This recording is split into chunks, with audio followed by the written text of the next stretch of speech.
Kazakhstan just signed away 100,000 barrels per day, not to Europe, not to the United States, to China. And the payment currency is not the US dollar. That single decision represents more than oil moving through a pipeline. It represents Central Asia choosing a financial system, an economic orbit, and a sphere of protection that does not include Washington. Every time a barrel of Kazakh crude crosses into Chinese territory and gets paid for in yuan instead of dollars, the architecture that has kept American power afloat since 1974 loses another brick. And most Americans have no idea this is happening. This channel runs on no corporate funding, no government backing, and no advertising pressure telling us what to leave out. The analysis that needs to happen about what Kazakhstan and China just demonstrated is not happening on mainstream platforms. It is happening here. Subscribe if you want the full picture. Turn on notifications because the next phase of this shift happens faster than the first. Here is what actually happened. On March 14, 2025, Kazakhstan's state oil company Kazmunigas signed a memorandum of understanding with China National Petroleum Corporation to expand the capacity of the Kazakhstan-China oil pipeline by an additional 100,000 barrels per day starting in the fourth quarter of this year. The official statement described the deal as a routine infrastructure upgrade to meet regional energy demand. The press release was 3 paragraphs. It mentioned cooperation, mutual benefit, and sustainable development. It did not mention the currency structure. It did not mention the geopolitical realignment this represents. And it definitely did not mention that this pipeline expansion is phase 2 of a broader strategy to decouple Central Asian energy exports from Western financial infrastructure. The Kazakhstan-China pipeline already moves 200,000 barrels per day from the Caspian region into Western China. The expansion brings total capacity to 300,000 barrels per day. That volume might sound modest compared to global oil production of 100 million barrels per day, but volume is not the story. The story is direction. The story is currency.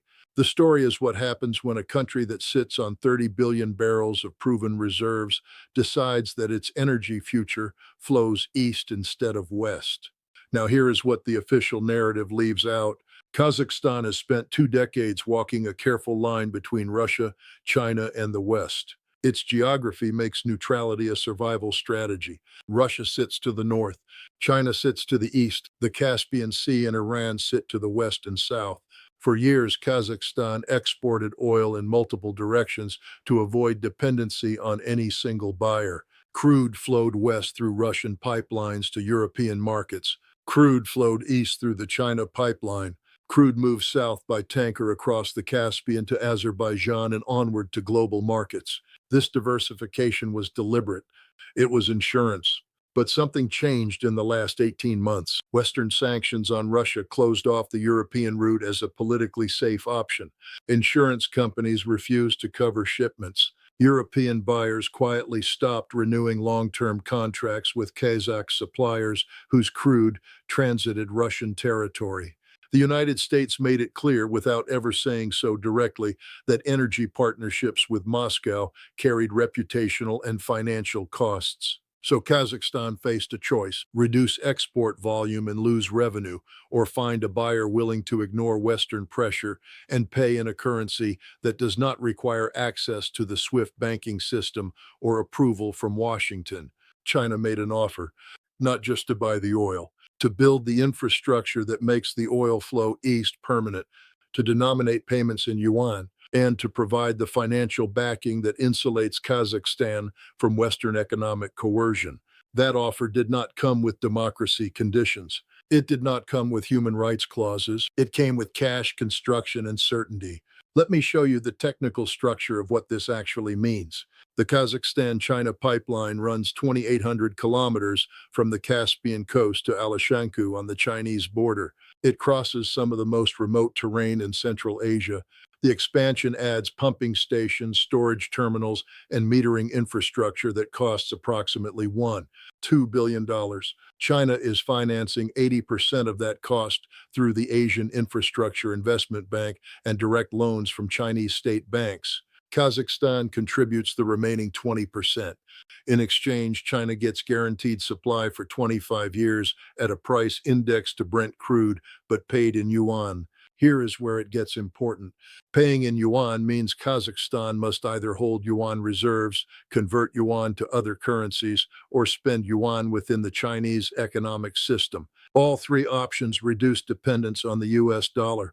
If Kazakhstan holds yuan, it needs access to Chinese bond markets and yuan-denominated financial instruments. If it converts yuan, it uses currency swap agreements that bypass dollar intermediation. If it spends yuan, it buys Chinese goods, services, and technology. Every scenario moves Kazakhstan deeper into a financial ecosystem where Washington has no leverage. The official story says this is about energy security. The operational reality says this is about financial sovereignty. Kazakhstan looked at what happened to Russia after 2022 and drew a conclusion. Any country whose revenue depends on access to Western banks, Western insurance, Western shipping, and dollar clearing systems can be economically decapitated overnight if it steps out of line. The solution is not to never step out of line. The solution is to build revenue streams that do not require Western permission to function. Now, here is what almost nobody in the Western press is saying plainly. This deal does not happen in isolation. Turkmenistan signed a similar agreement with China in January 2025 to expand natural gas exports through the Central Asia-China pipeline. Uzbekistan agreed in February to settle trade with China in yuan and rubles instead of dollars. Kyrgyzstan joined the Chinese payment system for cross-border transactions. Tajikistan signed a memorandum on yuan bond issuance to finance infrastructure. In 6 months, every former Soviet republic in Central Asia has taken at least one step to reduce dollar dependency. That is not coincidence. That is coordination. The pattern that matters is this. China is not asking these countries to abandon the West. China is offering them an insurance policy. Keep your Western partnerships if you want, but when those partnerships become politically complicated or economically dangerous, you have an alternative. That alternative comes with infrastructure funding, market access, and a payment system that operates independently of institutions controlled by Washington, London, or Brussels. Let me show you what the Pentagon is not telling you and why their silence is louder than anything in their public statements. The United States has spent 30 years treating Central Asia as a logistics corridor and a resource zone. American engagement in the region spiked after September 11th when military bases in Kyrgyzstan and Uzbekistan supported operations in Afghanistan. Those bases are gone now. American diplomatic presence has shrunk. Economic engagement is minimal. The United States imports zero oil from Kazakhstan. Trade volume between the U.S. and Kazakhstan is $4 billion annually. Compare that to China-Kazakhstan trade volume of $31 billion annually. The United States talks about partnership. China builds pipelines. Here is the dimension the State Department does not want to admit. The United States has no counteroffer. Washington cannot compete with Beijing on infrastructure financing because Congress will not appropriate the funds. American companies cannot compete on pipeline construction because insurance costs and sanctions risks make projects unviable. The U.S. cannot offer an alternative payment system because the dollar-based system is precisely what these countries are trying to reduce exposure to. So the American strategy is to complain about Chinese debt traps, warn about loss of sovereignty, and hope that fear of Beijing keeps Central Asian governments aligned with the West. That strategy is failing. The evidence is in the contracts. The evidence is in the pipelines. The evidence is in the currency denominations. And the evidence says that Central Asia is recalibrating toward the power that showed up with financing, built the infrastructure, and asked for oil in return rather than political alignment. Now, let me show you the math that explains this entire shift better than any diplomatic analysis. China consumes 15 million barrels of oil per day. Domestic production covers 4 million barrels per day. That leaves an import requirement of 11 million barrels per day. Roughly 70% of those imports transit the Strait of Malacca. The U.S. Navy controls the Strait of Malacca. In a crisis, the United States could blockade that waterway and choke off China's energy supply within 96 hours. That vulnerability is unacceptable to Beijing. So, China is systematically building overland import routes that do not transit choke points the U.S. Navy controls. The Kazakhstan pipeline delivers 300,000 barrels per day after the expansion. The Russia-China pipeline delivers 800,000 barrels per day. The Myanmar-China pipeline delivers 200,000 barrels per day. Total overland imports from these three routes, 3 million barrels per day. That represents 12% of China's total import requirement. 12% might not sound like much, but it is 12% that cannot be blockaded by the United States without invading sovereign territory. It is 12% that flows regardless of what happens in the South China Sea or the Taiwan Strait, and it is 12% that grows every year as more pipeline capacity comes online. Now look at the cost comparison. The Kazakhstan pipeline expansion costs $2 billion and delivers 100,000 barrels per day. That is $12,000 per barrel per day of capacity. Compare that to building liquefied natural gas import terminals and tanker fleets that remain vulnerable to interdiction. Compare that to the cost of securing sea lanes across 9,000 kilometers of ocean. China is paying a premium for geography. It is paying to move the choke point from the ocean, where the United States is dominant, to the land where China has every advantage. Here is the asymmetry that matters. Every barrel that flows through the Kazakhstan pipeline costs the United States strategic leverage. It does not cost Washington money. It does not cost American lives. It costs influence. And that cost is not measured in budgets or defense appropriations. It is measured in the slow erosion of the ability to shape outcomes through economic pressure. Sanctions work when the target needs access to your system. Blockades work when the target depends on routes you control. When the target builds alternative systems and alternative routes, those tools stop working. And the United States is discovering that you cannot rebuild leverage you already spent. The replacement rate is the killer. The United States is not building new tools of economic coercion faster than adversaries are building ways to avoid them. China adds pipeline capacity every year. Russia develops new payment systems. Iran perfects sanctions evasion. North Korea survives total isolation. Every success story of resistance teaches the next country how to insulate itself. Meanwhile, American power operates on the assumption that the world still needs access to systems Washington controls. That assumption gets tested every time a country like Kazakhstan signs a deal denominated in yuan and pays for with a pipeline the United States did not build. Now pull back from the immediate energy deal and look at the geopolitical chessboard this move sits on. China is not just buying Kazakh oil. China is constructing a sphere of influence in Central Asia that pushes Russian dominance back and fills the vacuum American disengagement created.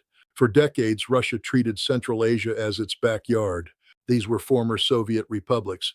Russian was the common language. Economies were integrated through Soviet-era infrastructure. But Russia is distracted. The war in Ukraine consumes resources, attention, and credibility. Moscow can no longer offer the economic inducements or security guarantees that kept Central Asian governments oriented toward Russia. China saw the opening. Beijing is not trying to replace Russian influence entirely. That would provoke Moscow unnecessarily.